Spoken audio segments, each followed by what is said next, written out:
가지 마세요. 빗속에서 절규하는 소녀의 목소리에 모든 것이 멈췄다. 운전석 안정치인은 경멸의 눈빛으로 소녀를 내려다본다. 거지년이 어디서 길을 막아? 당장 치워. 그의 말에 공포가 스친다. 이 길을 지나가면 죽어요. 떨리는 손끝이 진실을 말하고 있었다. 고급 세단의 헤드라이트가 그녀를 삼킬 듯 다가오자 소녀는 한 발도 물러서지 않았다. 그리고 몇 초 뒤 세상이 뒤집히는 굉음이 도시를 울렸다. 끝이라고 생각한 순간 진짜 이야기가 시작됩니다. 구독과 좋아요 무료이니 제발 눌러주세요. 큰 힘이 됩니다. 이제 다음 반전을 함께 하세요. 서울 외곽 재개발 예정지역 낡은 다리 밑에는 종이박스를 깔고 누운 소녀가 있었습니다. 17살 유나였습니다.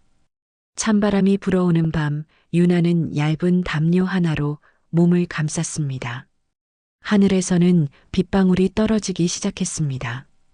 유나는 박스 천장을 뚫고 들어오는 빗물을 피하려 몸을 웅크렸습니다. 차가운 빗물이 유나의 이마를 적셨습니다. 유나는 젖은 머리카락을 귀 뒤로 넘기며 길 건너편 아파트 단지를 바라보았습니다. 따뜻한 불빛들이 켜져 있었습니다. 저곳에는 가족이 있고 따뜻한 밥이 있고 포근한 침대가 있을 것입니다. 오늘도 안 오네 엄마. 보고 싶은데. 유나는 작게 중얼거렸습니다. 목소리에는 원망보다 그리움이 더 많이 담겨 있었습니다. 유나는 10살 때 고아원에서 도망쳐 나왔습니다.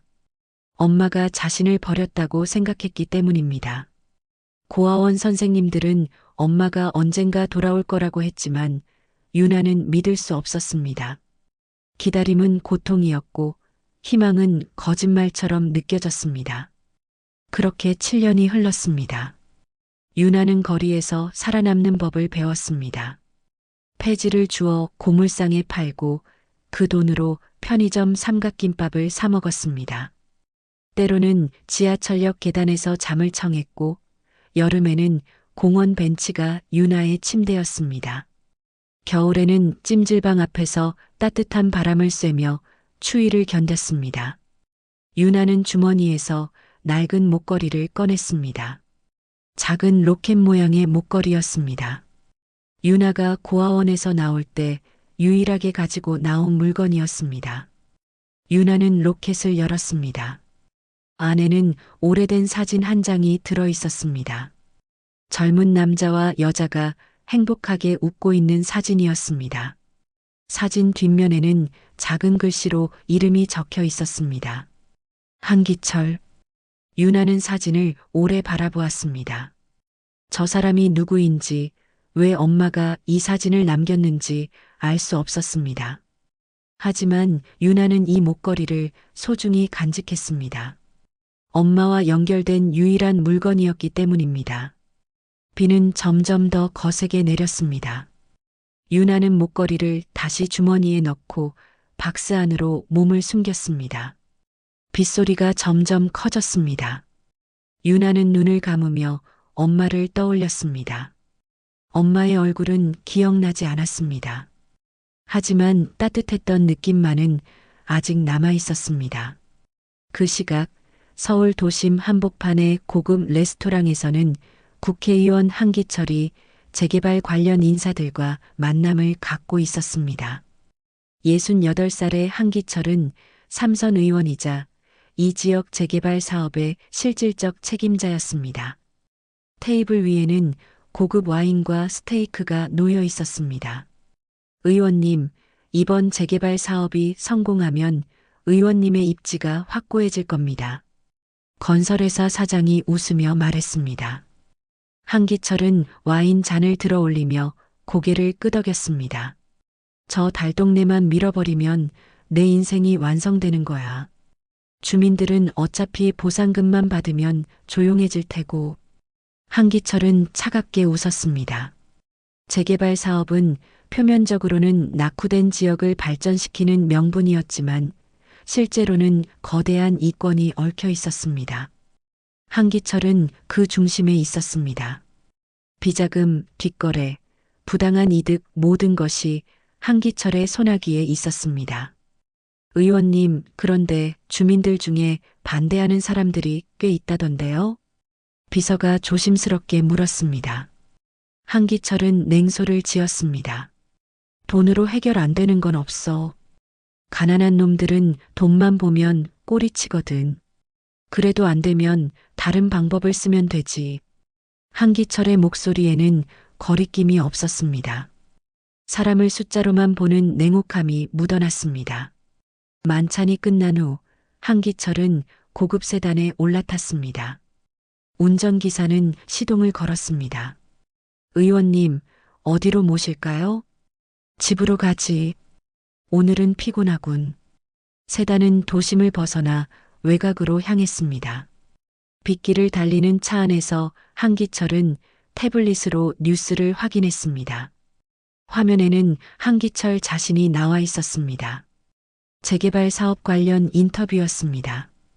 이번 사업은 주민들에게 더 나은 삶을 제공하기 위한 것입니다. 저는 항상 국민을 생각합니다. 화면 속 한기철은 능숙하게 웃으며 말했습니다. 하지만 차 안의 한기철은 비웃음을 지었습니다. 국민? 웃기는 소리.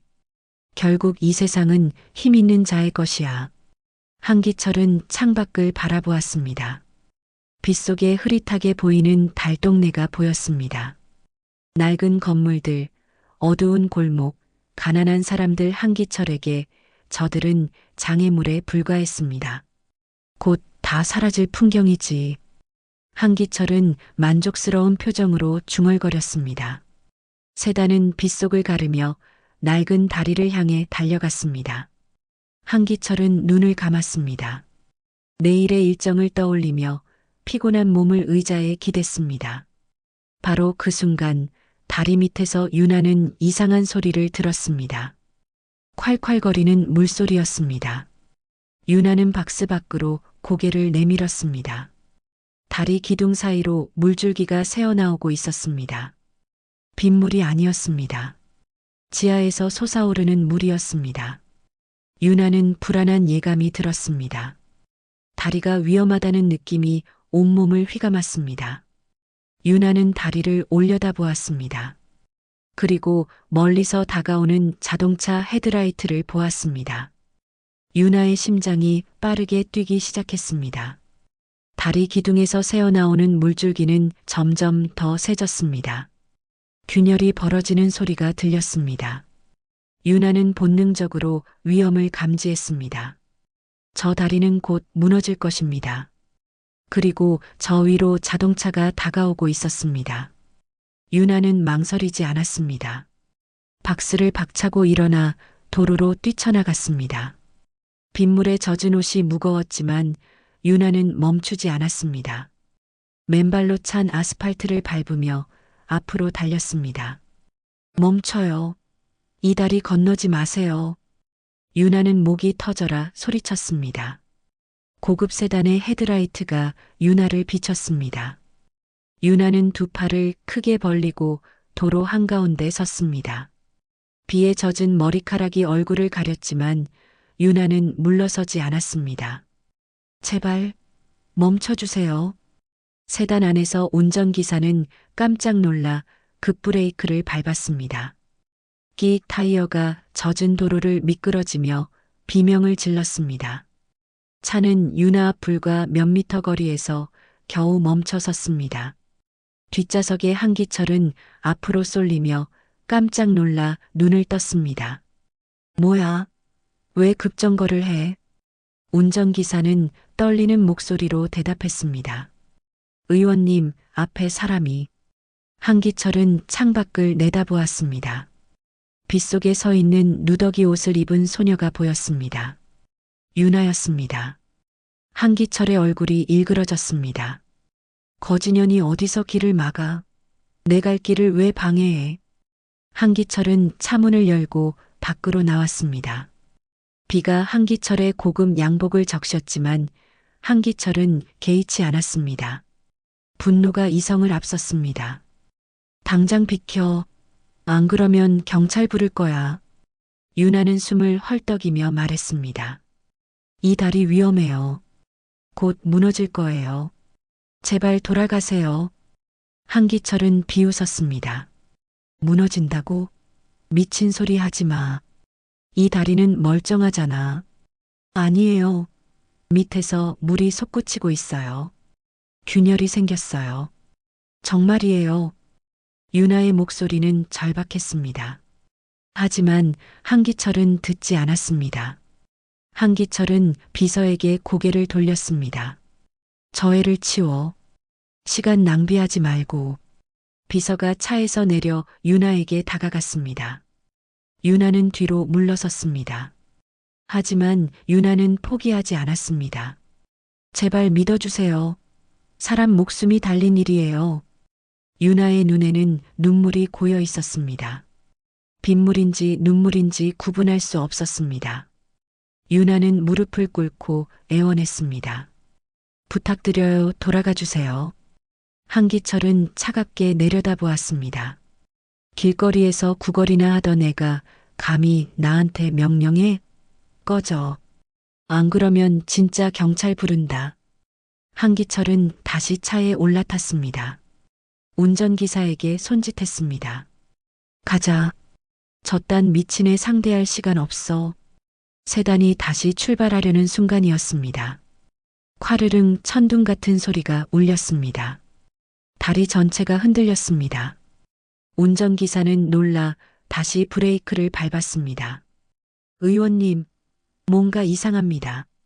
그 순간 다리 중앙부가 갈라지기 시작했습니다. 콘크리트가 부서지며 떨어져 나갔습니다.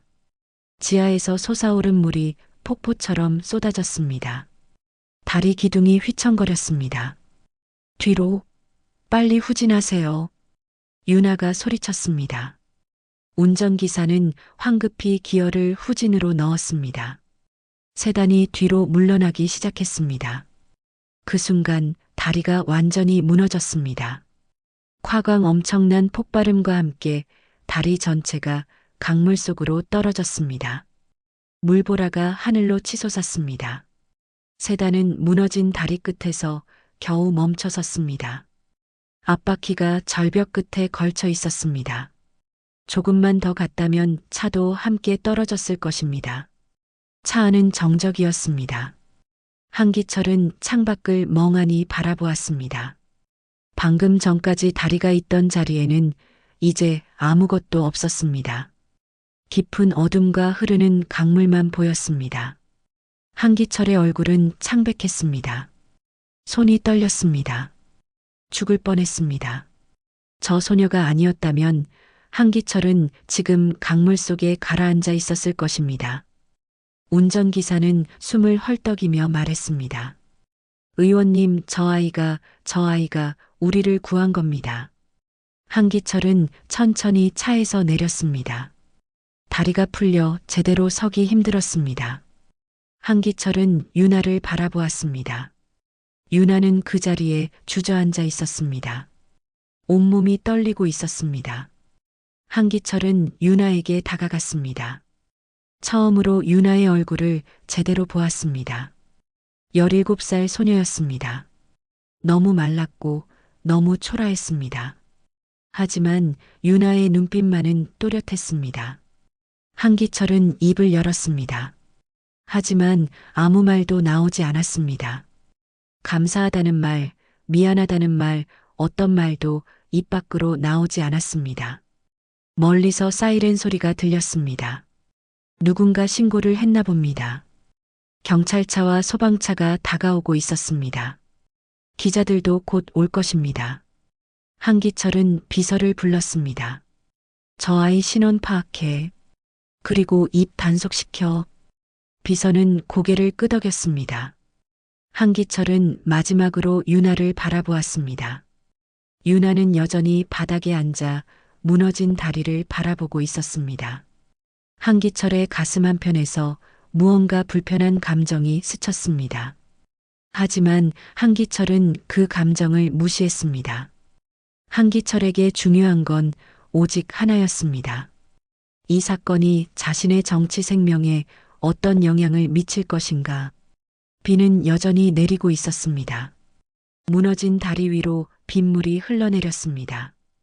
그날 밤 두 사람의 운명이 처음으로 교차했습니다. 다음 날 아침 서울은 이 사건으로 떠들썩했습니다.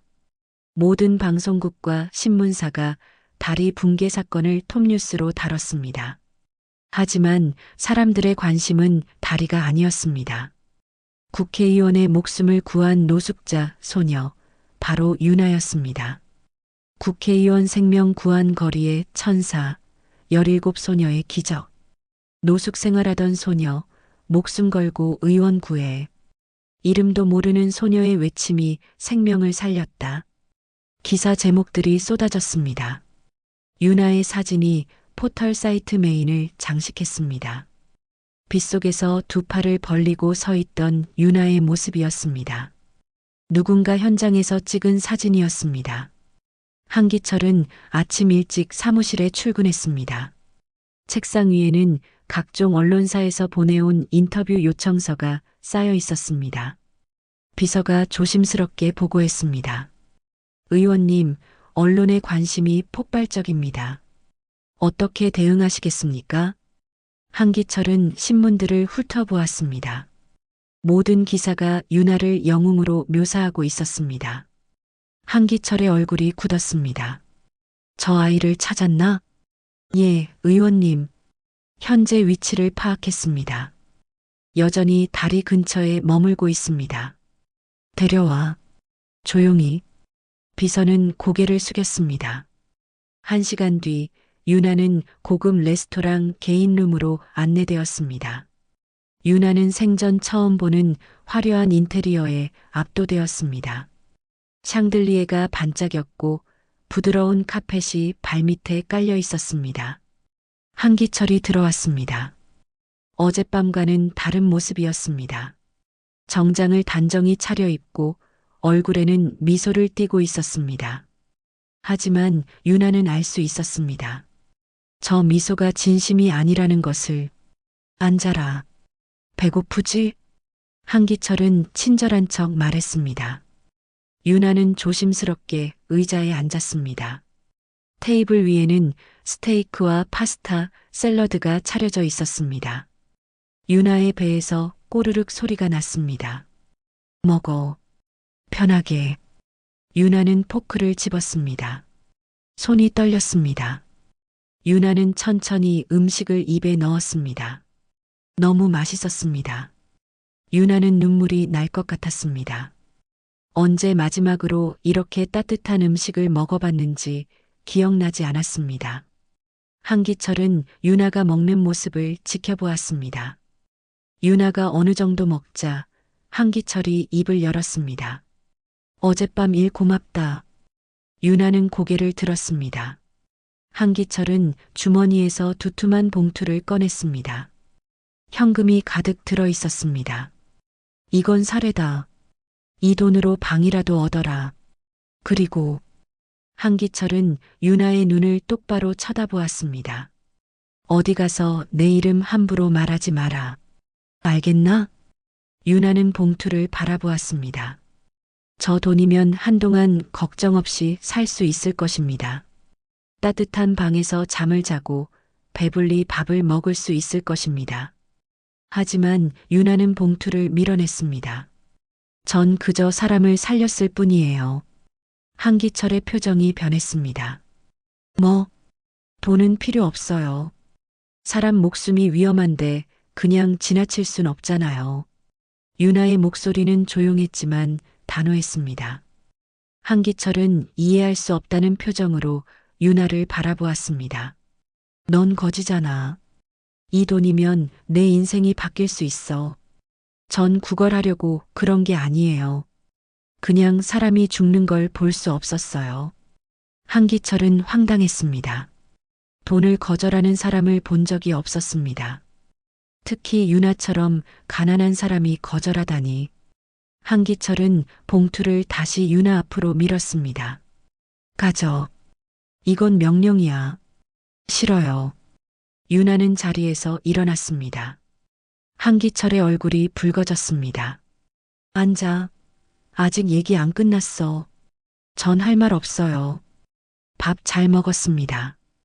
유나는 문을 향해 걸어갔습니다. 비서가 길을 막았지만 유나는 비집고 나갔습니다.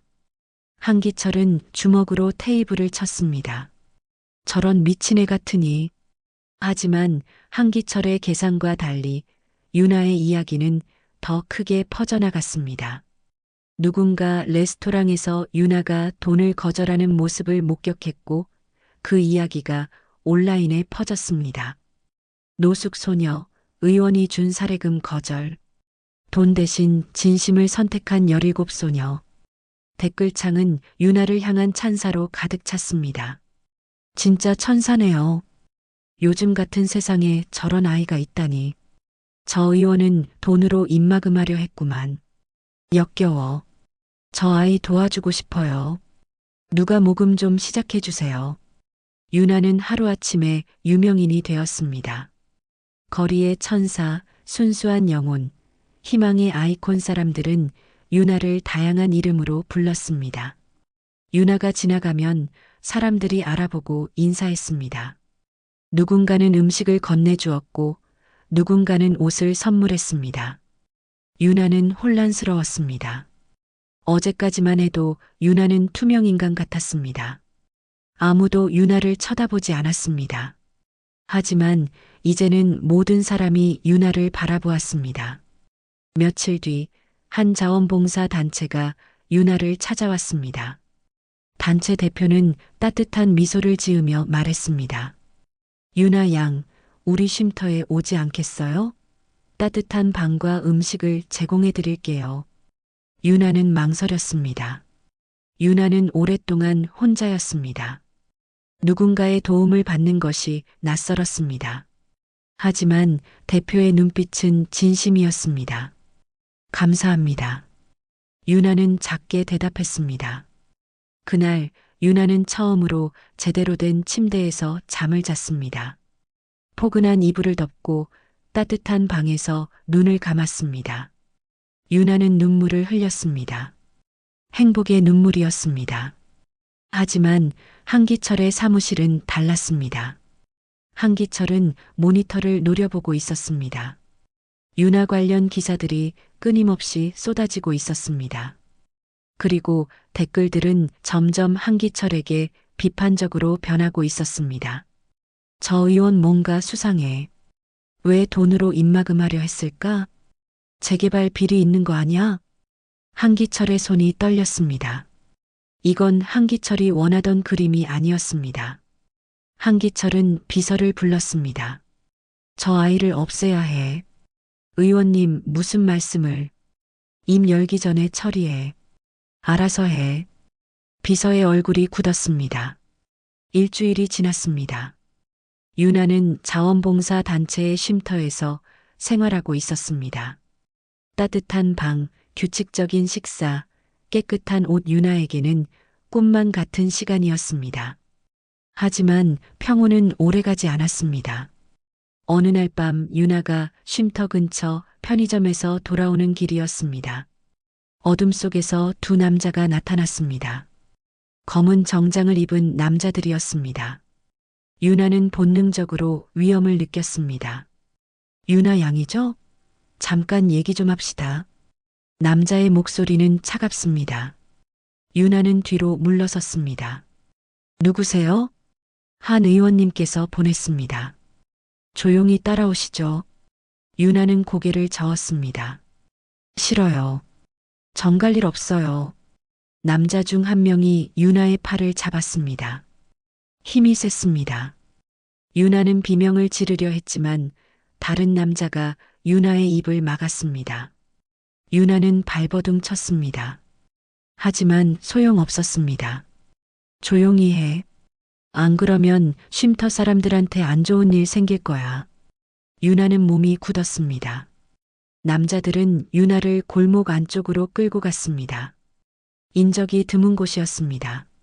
남자 중 한 명이 봉투를 꺼냈습니다. 이거 받고 조용히 사라져. 그리고 다시는 한 의원 이름을 입에 올리지 마. 유나는 봉투를 쳐다보지도 않았습니다. 전 아무 말도 안 했어요. 그냥 제 삶을 살고 싶을 뿐이에요. 입 다물고 있으면 내 삶을 살 수 있어. 하지만 계속 언론에 나오고 사람들한테 주목받으면 넌 사라져야 해. 남자의 목소리에는 위협이 담겨 있었습니다. 유나는 두려웠지만 고개를 들었습니다. 전 그 사람 목숨을 구했어요. 그런데 왜 저를 이렇게 대하는 거예요? 세상이 원래 그래. 약한 놈은 사라지는 거야. 남자가 유나를 벽으로 밀쳤습니다. 유나는 바닥에 넘어졌습니다. 무릎이 까졌고 손바닥에서 피가 났습니다. 남자들은 봉투를 유나 앞에 던지고 떠났습니다. 일주일 안에 이 동네에서 사라져. 안 그러면 후회할 거야. 유나는 바닥에 주저앉아 울었습니다. 손바닥에 상처가 쓰라렸지만 마음의 상처가 더 아팠습니다. 유나는 사람을 살렸습니다. 착하게 살려고 노력했습니다. 하지만 세상은 유나를 버렸습니다. 유나는 쉼터로 돌아갔습니다. 하지만 그날 밤 유나는 잠을 이룰 수 없었습니다. 창밖을 내다보니 검은 차가 멈춰 서 있었습니다. 감시당하고 있다는 느낌이 들었습니다. 다음 날 유나는 쉼터 대표를 찾아갔습니다. 대표님, 제가 여기 있으면 안 될 것 같아요. 대표는 놀란 표정으로 물었습니다. 왜? 무슨 일 있니? 유나는 어젯밤 일을 말하지 못했습니다. 말하면 쉼터 사람들이 위험해질 수 있었습니다. 유나는 거짓말을 했습니다. 그냥 혼자 있는 게 편해요. 감사했어요. 대표는 안타까운 표정으로 유나를 바라보았습니다. 유나야, 힘들면 언제든 돌아와. 알았지? 유나는 고개를 끄덕이고 쉼터를 나왔습니다. 유나는 다시 거리로 나왔습니다. 익숙한 찬바람이 유나를 맞이했습니다. 그때 누군가 유나를 불렀습니다. 유나 양. 유나는 돌아보았습니다. 중년 여성이 다가오고 있었습니다. 50대 중반쯤 되어 보이는 여성이었습니다. 따뜻한 눈빛을 가진 사람이었습니다. 저기 실례지만 유나 양 맞죠? 네, 누구세요? 여성은 미소를 지었습니다. 전 서미정이라고 해요. 노숙자분들을 돕는 자원봉사자예요. 유나 양 소식을 듣고 찾아왔어요. 유나는 경계심을 늦추지 않았습니다. 어젯밤 일 때문에 모든 사람이 의심스러웠습니다. 전 괜찮아요. 도움 필요 없어요. 미정은 유나의 손을 보았습니다. 붕대가 감겨 있었습니다. 어젯밤 다친 상처였습니다. 미정의 눈빛이 흔들렸습니다. 다쳤네요. 병원에 가봤어요? 아니요. 괜찮아요. 미정은 가방에서 연고를 꺼냈습니다. 이거라도 바르세요. 상처가 덧나면 안 돼요. 유나는 미정을 바라보았습니다. 미정의 눈에는 진심 어린 걱정이 담겨 있었습니다. 유나는 조심스럽게 연고를 받았습니다. 감사합니다. 미정은 유나를 오래 바라보았습니다. 유나의 얼굴, 유나의 눈빛, 유나의 목소리 모든 것이 미정의 가슴을 아프게 했습니다. 미정은 속으로 중얼거렸습니다. 맞아, 저 눈빛 내 딸이야. 17년 전 내가 지켜주지 못한 아이. 미정은 17년 전을 떠올렸습니다. 젊은 시절, 미정은 한기철을 사랑했습니다. 하지만 한기철은 정치에만 관심이 있었습니다. 미정이 임신했을 때 한기철은 아이를 지우라고 했습니다. 미정은 거절했습니다. 그리고 혼자 아이를 낳았습니다. 하지만 한기철의 사람들이 미정을 찾아왔습니다. 협박했습니다. 아이와 함께 있으면 둘 다 위험하다고 했습니다. 미정은 어쩔 수 없이 아이를 고아원에 맡겼습니다. 그리고 해외로 도망쳤습니다. 몇 년 후 미정은 한국으로 돌아왔습니다. 고아원을 찾았지만 유나는 이미 도망친 뒤였습니다. 미정은 유나를 찾았습니다. 수년 동안 거리를 헤맸습니다. 그리고 마침내 뉴스에서 유나를 보았습니다. 미정은 유나를 몰래 지켜봤습니다. 확신이 필요했습니다. 그리고 오늘 유나를 직접 본 미정은 확신했습니다. 저 아이가 미정의 딸이라는 것을. 미정은 떨리는 손으로 유나의 어깨를 잡았습니다. 유나 양 혹시. 그때 유나의 목에서 무언가 보였습니다. 로켓 모양의 목걸이였습니다. 미정이 17년 전 아이에게 남긴 유일한 물건이었습니다. 미정의 눈에 눈물이 고였습니다. 그 목걸이 어디서 났어요? 유나는 목걸이를 만졌습니다. 이건 제가 태어났을 때부터 가지고 있던 거예요. 제 엄마가 남긴 거라고 들었어요. 미정은 더 이상 참을 수 없었습니다. 눈물이 흘러내렸습니다. 유나야. 유나는 놀라 미정을 바라보았습니다. 미정은 떨리는 목소리로 말했습니다. 나야 엄마야. 유나는 한 걸음 뒤로 물러섰습니다. 미정의 말을 믿을 수 없었습니다. 엄마라니. 유나가 평생 그리워하던 엄마가 갑자기 나타났다는 것이 현실 같지 않았습니다. 거짓말하지 마세요. 유나의 목소리는 떨렸습니다. 미정은 천천히 다가왔습니다. 유나야, 정말이야. 나는 내 엄마야. 17년 전 내가 너를 고아원에 맡겼어. 왜요? 왜 저를 버렸어요? 유나의 눈에서 눈물이 흘러내렸습니다. 미정은 가슴이 무너졌습니다. 버린 게 아니야. 지키려고 했어. 하지만 내가 약했어. 너를 지킬 힘이 없었어. 미정은 유나에게 모든 것을 말했습니다. 한기철과의 관계, 임신 사실, 협박받았던 일, 해외로 도망쳤던 과거, 모든 진실을 털어놓았습니다. 유나는 믿기지 않는다는 표정으로 미정을 바라보았습니다. 그리고 문득 깨달았습니다. 목걸이 속 사진의 남자, 한기철. 그 사람이 유나의 아버지라는 사실을. 그럼 그 사람이 제 아버지예요? 미정은 고개를 끄덕였습니다. 유나는 무릎이 풀려 바닥에 주저앉았습니다. 모든 것이 이해되기 시작했습니다.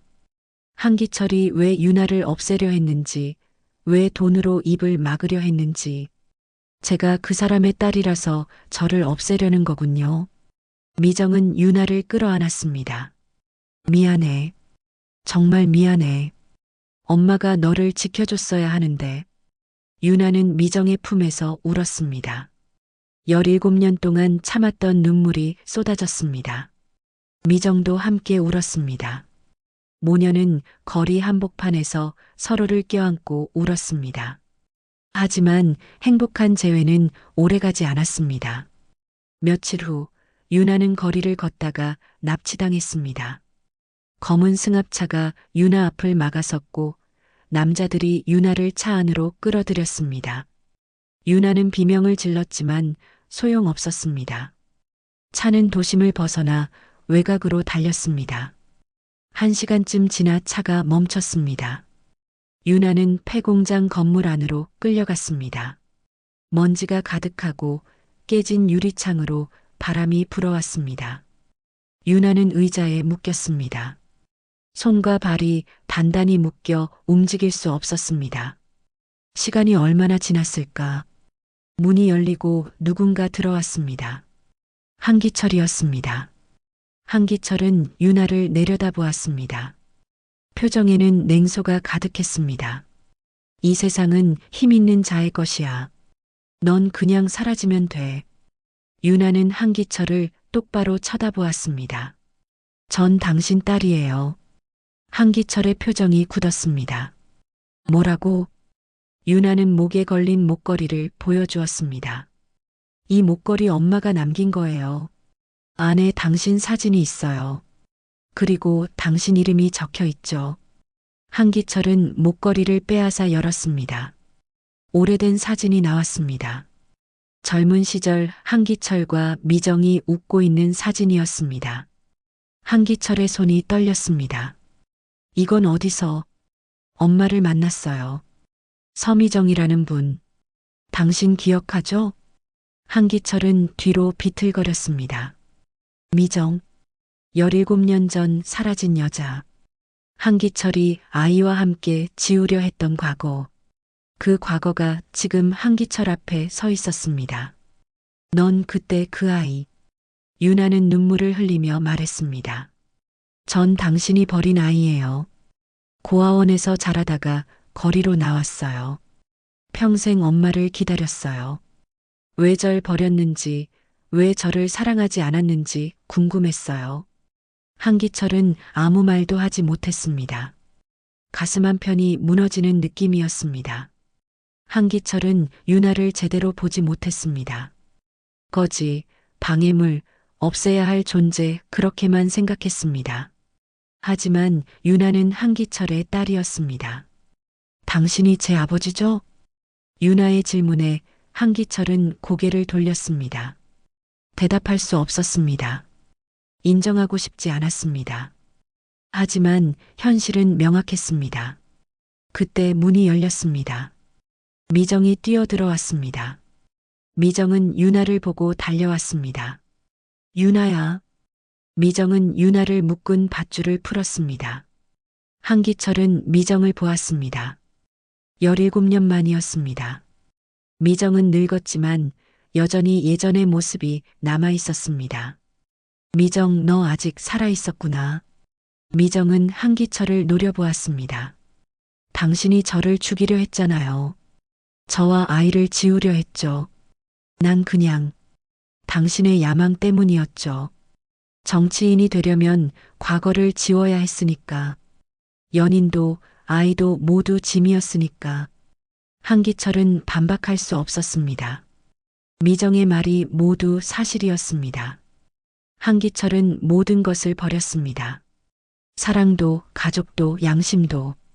오직 권력만을 위해 살았습니다. 미정은 유나를 일으켜 세웠습니다. 이제 우리 가자. 이 사람한테 더 이상 할 말 없어. 유나는 한기철을 마지막으로 바라보았습니다. 전 당신을 용서하지 않을 거예요. 하지만 당신 때문에 제 인생을 망치지도 않을 거예요. 유나와 미정은 공장을 나갔습니다. 한기철은 그 자리에 홀로 남았습니다. 텅 빈 공장 안에서 한기철은 무릎을 꿇었습니다. 한기철은 손으로 얼굴을 가렸습니다. 눈물이 흘러내렸습니다. 평생 울지 않았던 한기철이 처음으로 울었습니다. 난 나라를 바꾸겠다며 가족부터 버렸구나. 한기철은 자신의 삶을 돌아보았습니다. 의원 배지, 화려한 명함, 권력 그 모든 것이 무슨 의미가 있을까요? 한기철은 가장 소중한 것을 잃었습니다. 사랑하는 사람, 아이, 그리고 인간성. 한기철은 목걸이를 꺼내보았습니다. 사진 속 젊은 한기철은 행복하게 웃고 있었습니다. 그때는 순수했습니다.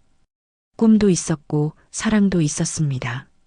하지만 지금의 한기철은 텅 비어 있었습니다. 한기철은 중얼거렸습니다. 미정아, 유나야, 용서해다오. 하지만 대답은 없었습니다. 한기철의 목소리만 텅 빈 공장에 메아리 쳤습니다. 유나와 미정은 공장을 빠져나와 택시를 잡았습니다. 미정은 유나를 자신의 작은 원룸으로 데려갔습니다. 크지 않은 집이었지만 유나에게는 처음으로 가져본 진짜 집이었습니다. 미정은 유나에게 따뜻한 차를 내어주었습니다. 유나는 컵을 두 손으로 감싸쥐었습니다. 여전히 손이 떨렸습니다. 오늘 있었던 일들이 믿기지 않았습니다. 괜찮니? 미정이 조심스럽게 물었습니다. 유나는 고개를 끄덕였습니다. 내 엄마 덕분에 살았어요. 미정은 유나의 손을 잡았습니다. 이제 너를 혼자 두지 않을 거야. 엄마가 지켜줄게. 유나는 미정을 바라보았습니다. 낯선 사람이었지만 동시에 가장 그리웠던 사람이었습니다. 유나는 미정의 품에 안겼습니다. 미정은 유나의 머리를 쓰다듬었습니다. 미안해. 정말 미안해. 엄마가 너를 지켜줬어야 했는데. 이제 괜찮아요. 엄마가 여기 있잖아요. 두 사람은 오랫동안 서로를 안고 있었습니다. 잃어버린 시간은 돌아오지 않았지만 이제라도 함께할 수 있다는 것만으로 충분했습니다. 며칠 후 미정은 유나와 함께 작은 식당을 열었습니다. 노숙자들을 위한 무료 급식소였습니다. 미정은 오랫동안 노숙자들을 도와왔습니다. 자신이 지키지 못한 유나에 대한 죄책감 때문이었습니다. 이제 유나와 함께 더 많은 사람을 도울 수 있었습니다. 유나는 처음으로 목적이 생겼습니다. 자신처럼 힘든 사람들을 돕는 것. 유나는 매일 아침 일찍 일어나 음식을 준비했습니다. 거리의 노숙자들이 하나둘 찾아왔습니다. 유나는 따뜻한 미소로 그들을 맞이했습니다. 천천히 드세요. 더 필요하시면 말씀하세요. 노숙자 한 명이 유나를 알아보았습니다. 당신 뉴스에 나온 그 아이 아니에요? 국회의원 살린. 유나는 부끄러운 듯 웃었습니다. 그냥 해야 할 일을 했을 뿐이에요. 사람들은 유나를 따뜻하게 바라보았습니다. 유나는 이제 거리의 천사가 아니었습니다. 같은 아픔을 겪은 사람으로서 다른 이들과 함께 서 있었습니다. 하지만 한기철의 세계는 무너지고 있었습니다. 유나를 납치했던 사건이 언론에 알려졌습니다. 익명의 제보자가 증거 자료를 언론사에 보냈습니다. 폐공장 앞 차량 블랙박스 영상, 한기철의 지시를 받은 비서의 통화 녹음 모든 것이 드러났습니다. 한기철 의원, 친딸 납치 의혹, 국회의원의 숨겨진 과거 사생아 은폐 시도, 기사가 쏟아졌습니다. 한기철의 사무실은 아수라장이 되었습니다. 전화가 끊임없이 울렸습니다. 당에서는 한기철에게 해명을 요구했습니다. 한기철은 기자회견을 열었습니다. 플래시가 터졌고 기자들의 질문이 쏟아졌습니다. 의원님, 유나 양이 정말 따님입니까? 납치 사건에 관여하셨습니까? 사퇴하실 의향은 없으십니까? 한기철은 마이크 앞에 섰습니다. 손이 떨렸습니다. 한기철은 평생 많은 기자회견을 했습니다. 하지만 이번처럼 떨린 적은 없었습니다. 저는 잘못했습니다. 기자들이 술렁였습니다. 한기철은 계속 말했습니다. 유나는 제 딸이 맞습니다. 17년 전 저는 정치 입문을 위해 그 아이와 어머니를 버렸습니다. 그리고 최근 그 아이가 저를 구했을 때도 저는 그 아이를 없애려 했습니다. 플래시가 더욱 거세게 터졌습니다. 한기철은 고개를 숙였습니다. 저는 인간으로서 최악의 선택을 했습니다. 권력을 위해 가족을 버렸고 양심을 저버렸습니다. 변명의 여지가 없습니다. 한기철의 목소리는 떨렸습니다. 저는 의원직을 사퇴하겠습니다.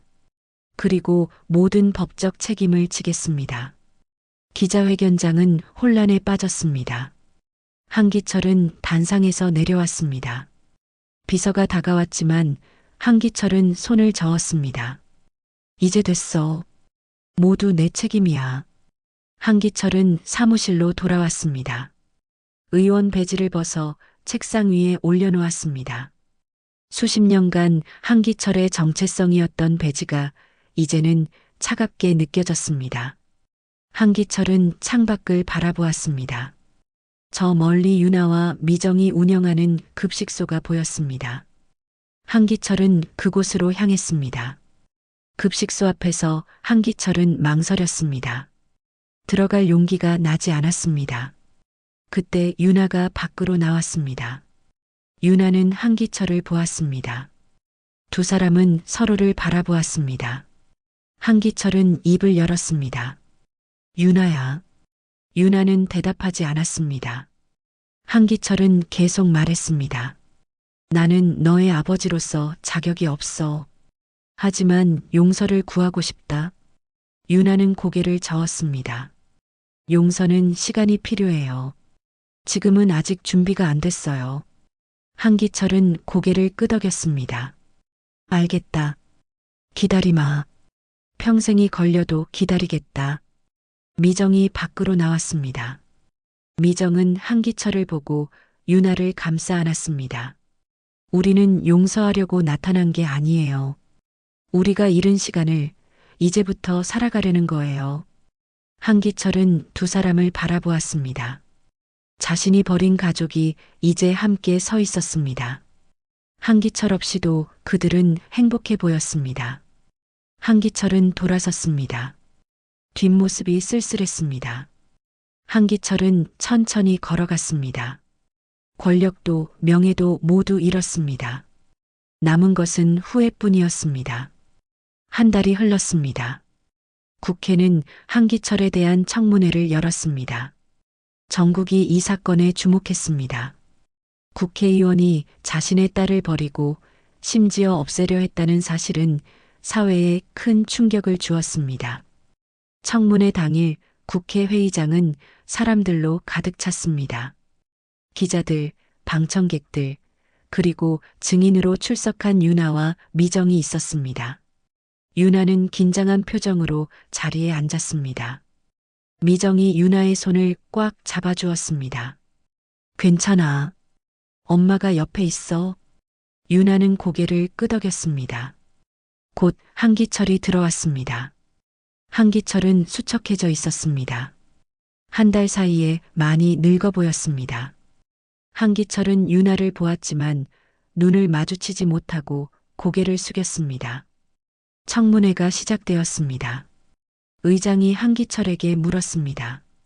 한기철 전 의원, 유나 양이 당신의 친딸이 맞습니까? 한기철은 마이크 앞에 섰습니다. 예, 맞습니다.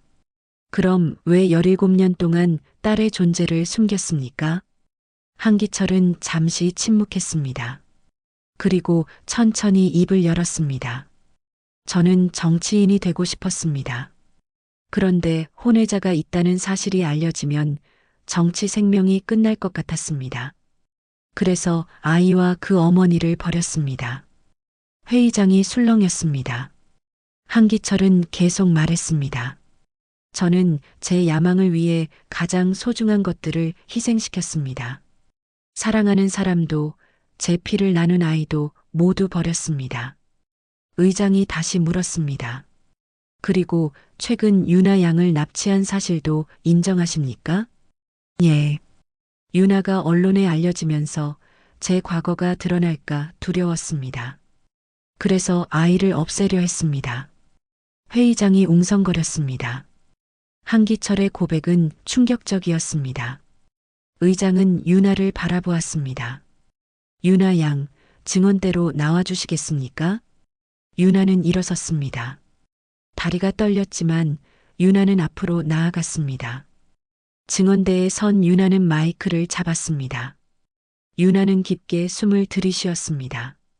저는 다리에서 한 남자의 목숨을 구했습니다. 유나의 목소리는 떨렸지만 또렷했습니다.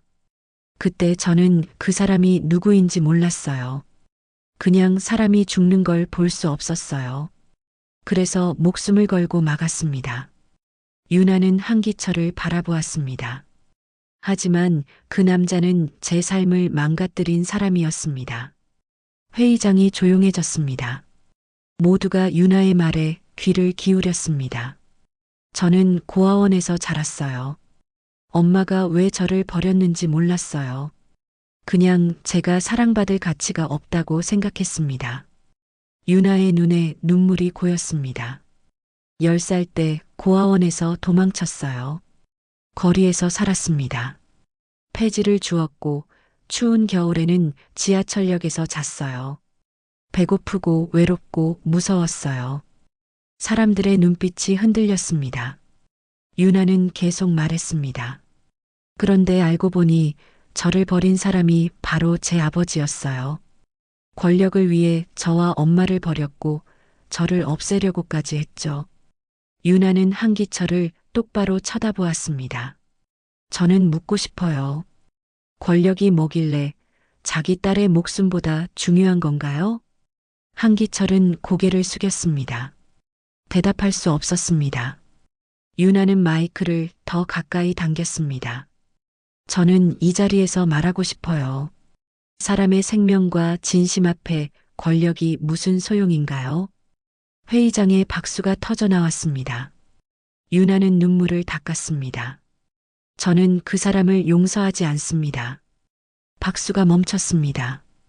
유나는 숨을 고르고 말했습니다. 하지만 저는 제 삶을 되찾겠습니다. 그 사람이 빼앗아간 시간을 이제부터 제가 채워나가겠습니다. 유나는 증언대에서 내려왔습니다. 미정이 유나를 안아주었습니다. 유나는 미정의 품에서 울었습니다. 의장이 한기철에게 물었습니다. 들으셨습니까? 하실 말씀 있으십니까? 한기철은 천천히 일어났습니다.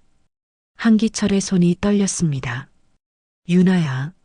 한기철의 목소리가 깨졌습니다. 나는 너에게 아버지라 불릴 자격이 없다.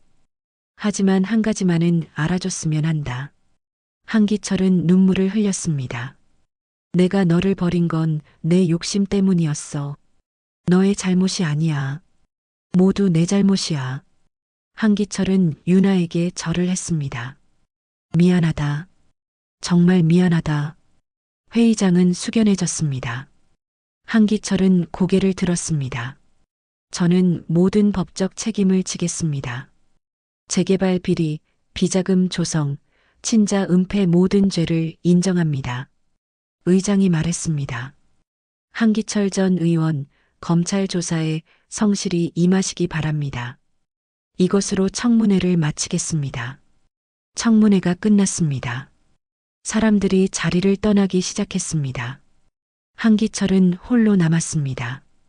한기철은 유나가 앉았던 자리를 바라보았습니다. 한기철은 중얼거렸습니다. 유나야 행복하게 살아라. 그게 아버지가 바라는 전부다.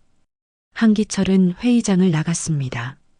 밖에는 기자들이 기다리고 있었습니다. 플래시가 터졌습니다. 한기철은 고개를 숙인 채 걸었습니다. 권력의 정점에 섰던 남자가 무너졌습니다. 하지만 그 무너짐 속에서 한기철은 처음으로 인간이 되었습니다. 너무 늦었지만 이제라도 진실을 마주했습니다. 유나와 미정은 회의장을 나와 햇빛을 받았습니다. 따뜻한 햇살이 두 사람을 비췄습니다. 유나는 하늘을 올려다보았습니다. 구름 사이로 빛이 쏟아졌습니다. 엄마, 이제 시작이죠? 미정은 유나의 손을 잡았습니다. 그래, 우리의 시작이야. 두 사람은 함께 걸어갔습니다. 잃어버린 시간은 돌아오지 않았지만 앞으로의 시간은 함께할 수 있었습니다. 석 달이 흘렀습니다. 계절이 바뀌어 가을이 왔습니다. 거리의 나무들은 노랗고 붉게 물들었습니다. 유나와 미정이 운영하는 무료 급식소는 이제 동네에서 유명한 곳이 되었습니다.